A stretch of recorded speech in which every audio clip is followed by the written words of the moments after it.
事故发生在团结大街和兴达路的交叉口。从监控画面中，我们可以看到一辆面包车由南向北行驶而来，就在它准备右转弯时，车尾突然腾空而起，发生了侧翻。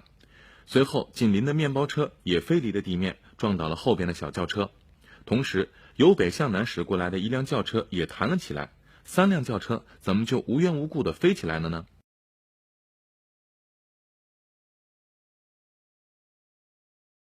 ？Polita hit by, you can see Brendan Roberts number 26, and that was Polita just touching the grass, and the bike just wouldn't stop.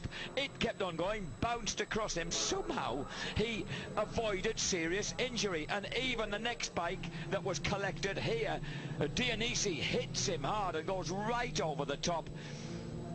And yet, phenomenally, Sheridan Marias also got involved in the flames and the mayhem, and incredibly, Polita scrambling to his feet there, probably unable to believe the Holocaust he can see, and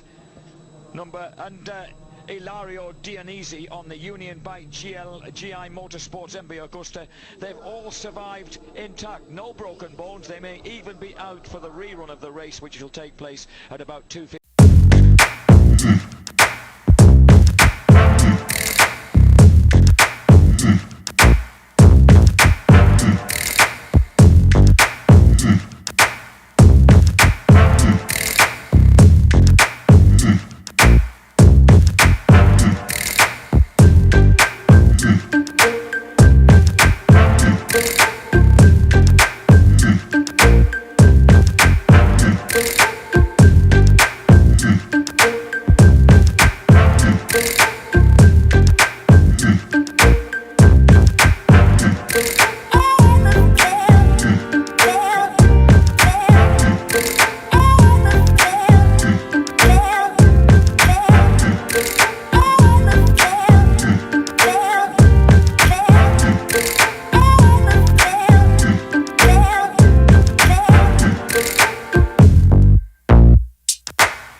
Belum ada keterangan resmi penyebab hilang kontak pesawat AirAsia QZ8501 rute Surabaya-Singapura Minggu pagi. Namun pantauan satelit Badan Meteorologi, Klimatologi, dan Geofisika atau BMKG menjelaskan kondisi cuaca pada saat pesawat hilang kontak terbilang buruk. Dari pantauan citra satelit yang diperoleh oleh BMKG, memang dari pukul 18 hingga kemarin hingga pantauan real time hari ini, memang ada liputan awan CB atau awan cumulonimbus di sekitar perairan Laut Jawa, kemudian di Selat Kalimantan dan Laut Natuna. Hingga saat itu awan CB itu adalah awan konvektif yang berpotensi menimbulkan hujan sedang hingga hujan lebat. Cumulonimbus merupakan awan tebal vertikal yang menjulang dan padat. Cumulonimbus terbentuk dari ketidakstabilan atmosfer. Awan ini berpotensi menciptakan petir dan badai yang berisiko terhadap gangguan penerbangan. Dalam dunia penerbangan, cumulonimbus memicu turbulensi.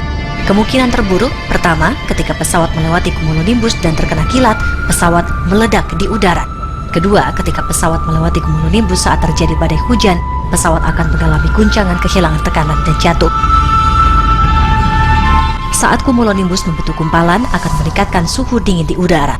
Pesawat yang melalui awan tersebut akan mengalami pembekuan pada sistem pesawat sehingga kesulitan melakukan manuver. Cumulonimbus itu adalah suatu kumulus biasa sebetulnya, tapi karena ini pertemuan daripada dunia selatan, cuaca dunia selatan dulu, dia akan naik antara panas dan dingin. Itu ada up and down draft, jadi muter begini. Nah, itu dengan muter ini itu sangat turbulence akan terjadi, ya. Hujan di bawah karena itu bekas es yang turun. Dua itu adalah es itu tadi, hujan es di atas. Lebih tinggi hail, lebih tinggi lagi hail yang gede lagi. Itu juga diikuti lightning, petir. Nah, petir ini untuk pesawat yang canggih, yang computerized itu sangat berbahaya. AirAsia QZ8501 melewati rute dengan ketebalan cumulonimbus 48.000 kaki atau setebal 16.000 meter. Cumulonimbus bisa terdeteksi radar pilot, bahkan dilihat dengan mata telanjang. Untuk menghindari, pilot dapat berubah arah atau ketinggian, namun dengan persetujuan Air Traffic Control atau ATC. Sebelum hilang kontak, pilot QZ8501 sempat menghubungi menara pengawas untuk menghindari awan dan menaikkan ke ketinggian 38.000 kaki. Tim reportase.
Belum ada keterangan resmi penyebab hilang kontak pesawat AirAsia QZ8501 rute Surabaya-Singapura Minggu pagi. Namun pantauan satelit Badan Meteorologi, Klimatologi dan Geofisika atau BMKG menjelaskan kondisi cuaca pada saat pesawat hilang kontak terbilang buruk. Dari pantauan citra satelit yang diperoleh oleh BMKG, memang dari pukul 18 hingga kemarin hingga pantauan real time hari ini, memang ada liputan awan CB atau awan cumulonimbus di sekitar perairan Laut Jawa, kemudian di Selat Kalimantan dan Laut Natuna. Hingga saat itu awan CB itu adalah awan konvektif yang berpotensi menimbulkan hujan sedang hingga hujan lebat. Cumulonimbus merupakan awan tebal vertikal yang menjulang dan padat. Cumulonimbus terbentuk dari ketidakstabilan atmosfer. Awan ini berpotensi menciptakan petir dan badai yang berisiko terhadap gangguan penerbangan. Dalam dunia penerbangan, cumulonimbus memicu turbulensi. Kemungkinan terburuk, pertama, ketika pesawat melewati cumulonimbus dan terkena kilat, pesawat meledak di udara. Kedua, ketika pesawat melewati cumulonimbus saat terjadi badai hujan, pesawat akan mengalami guncangan, kehilangan tekanan, dan jatuh. Saat cumulonimbus membentuk gumpalan, akan meningkatkan suhu dingin di udara.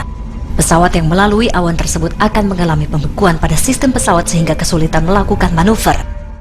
Cumulonimbus itu adalah suatu kumulus biasa sebetulnya, tapi karena ini pertemuan daripada dunia selatan, cuaca dunia selatan dulu, dia akan naik antara panas dan dingin. Itu adalah up and down draft, jadi muter begini. Nah, itu dengan muter ini itu sangat turbulence akan terjadi, ya. Hujan di bawah karena itu bekas es yang turun.